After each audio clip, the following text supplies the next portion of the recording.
How's it going, everybody? Welcome back. And today I want to talk about the top 3 VPNs. In my opinion, these are the best 3 VPNs in the industry today. Okay. So I'll be talking a little bit about for the most part, about their privacy policy and features. But if you're interested in a full review for these VPNs, you'll find these reviews in the description down below, where I talk about the privacy policy, speed, streaming and torrenting capabilities, as well as security and features. So be sure to check these reviews out if you guys are interested. Besides that, you'll also find links to special deals and discounts if you'd like to save up a little bit on your subscription. Whichever VPN you go for, I managed to get discounts for all of them. All right, so, for me personally, one of the most important, let's say, selling points of a VPN is the privacy policy and whether or not it is an audited no logs or privacy policy. You get a lot of VPNs that claim a no logs policy, but don't exactly have the evidence to show for it. In this case, let's start with ExpressVPN. So again, I'll talk about the privacy policy and then we'll get to the features. So with regards to privacy policies, all of these VPNs are audited, and I have all of the reports ready here. So again, you've got here, ExpressVPN publishes outside security audit and open sources browser extension. Of course, there is a full audit here with PricewaterhouseCoopers, as it says, audits ExpressVPN service to confirm essential privacy protections. And by the way, all of these audits are available in public, so you can check them out for yourselves. Obviously, they're quite the long audits here, but they all have very good conclusions overall. And all these VPNs do regular audits, so they're always making sure they're on top of their privacy game. Okay, and I think for me personally, ExpressVPN, besides the report, what puts ExpressVPN, let's say, on a privacy pedestal is the fact that in 2017, when the Turkish government seized an ExpressVPN server as part of an investigation, they were still not able to extract anything out of the VPN thanks to the servers of ExpressVPN not logging anything. Of course, thanks to their trusted server technology, they won't be logging anything in the first place. And by the way, all of these VPNs also have similar technology.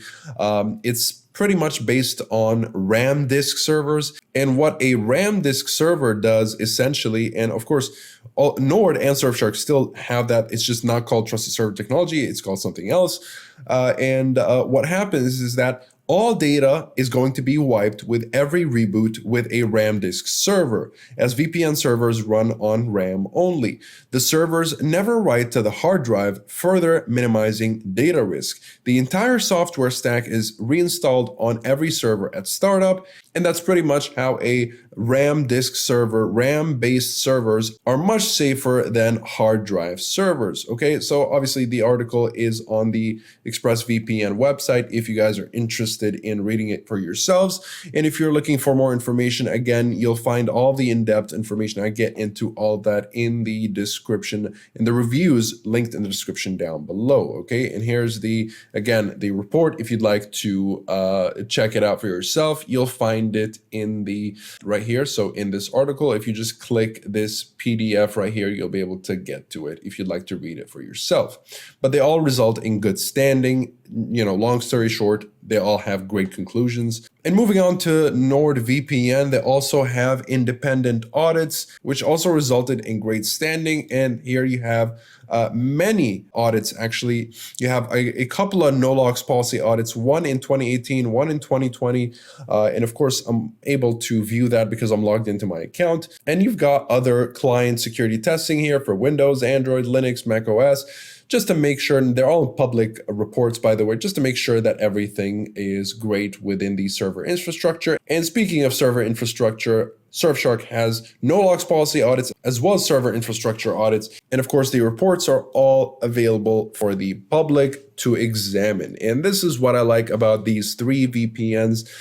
They do show their interest, of course, in upholding and honoring their users' data and their no logs policy. So great stuff overall. Now, with regards to features, you've got over 3,000 servers in 94 countries with ExpressVPN. and you'll be able to secure up to 5 devices per subscription. You've got over 5,100 servers in 60 countries, and you'll be able to secure up to 6 devices with NordVPN. And finally, with Surfshark, you've got over 3,200 servers in 65 countries, and you'll be able to secure, well, virtually an unlimited number of devices with just a single subscription, which is great. Okay, now with regards to devices, they are all compatible with most devices, so no problems there. And with regards to features, they all have the kill switch and split tunneling feature. Just to explain the split tunneling or kill switch feature as well, the kill switch will stop your internet traffic if the VPN disconnects unexpectedly. This will make sure that you're only going to be connected to the internet when you are secured by the VPN tunnel. Split tunneling will allow you to select which applications are routed through the VPN and which are not, which can be very useful. Let's say I want only my torrenting client to be using the VPN while the rest of my connection is left alone, intact, untouched by the VPN tunnel, or you can have your entire connection use the VPN tunnel while only selected applications do not use the VPN tunnel. So great feature that should be in any premium VPN. And you have a handful of protocols. I prefer to use lightweight UDP. Usually it is the best performing protocol. Yeah, in terms of speed, by the way, again, you can find the tests down below. Overall, ExpressVPN, NordVPN, and Surfshark are very quick. In terms of speed, though, NordVPN will be the faster one, followed up by either Express or Surfshark. It kind of fluctuates, but typically, you've got speed drops between 10 and 30%, which is great overall. Now, moving on to features with NordVPN, this is where you'll find plenty of features here. You've got specialty servers such as double VPN, onion over VPN, peer-to-peer, and dedicated IP if you switch to OpenVPN. So you also have CyberSec, which is an ad blocker, NordLynx, which is a powerful WireGuard, true WireGuard protocol. This is what makes NordVPN the fastest protocol. It's this NordLynx protocol. If you switch to OpenVPN, you'll get access to dedicated IP, as I told you earlier. And yeah, I'd rather switch to NordLynx because I don't really use dedicated IP. Now, of course, not only do you have a conventional kill switch, but you also have the app kill switch, which will close selected apps when you disconnect from the VPN or the connection drops, rather than disconnecting your entire connection. And you have split tunneling, of course, and an easy way to change your DNS with custom DNS, as well as obfuscated servers if you're in a censorship-heavy country. Now, finally, with Surfshark, you still have plenty of features. Even though it's a great budget-friendly VPN, you're not really sacrificing much on speed, security, or features for that matter. You still get multi-hop and static IP, which is the same as double VPN and dedicated IP from NordVPN, and you're going to be able to get basic features such as the split tunneling feature called bypasser here, kill switch, an ad blocker, as well as a handful of protocols. I would suggest that you just stick with WireGuard. It is definitely the best performing protocol, the fastest one at that. And you have rotating IP, which will automatically rotate your IP address while your VPN connection stays the same, making you very hard to track. And no borders mode, which will help you bypass internet restrictions such as the Great Firewall of China.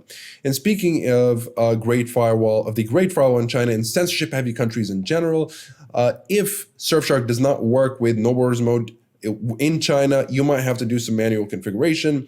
With regards to NordVPN, you might have to install the special version of NordVPN that looks exactly the same, but it just works in censorship-heavy countries.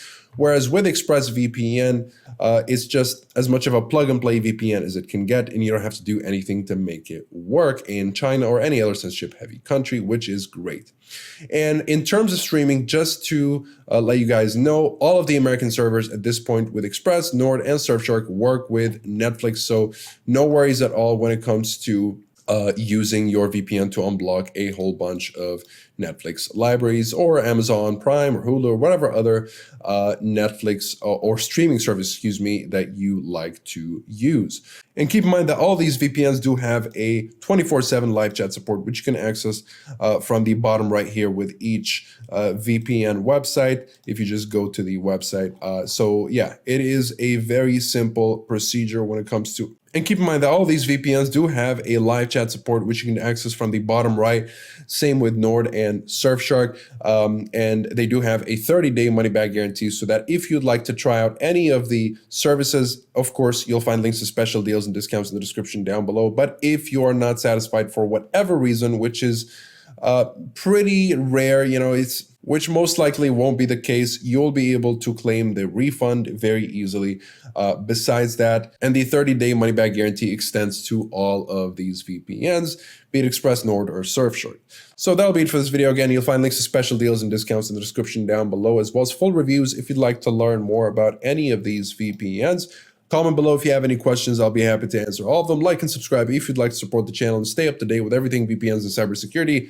Thank you guys very much for watching, and I'll see you in the next one. Have a wonderful day.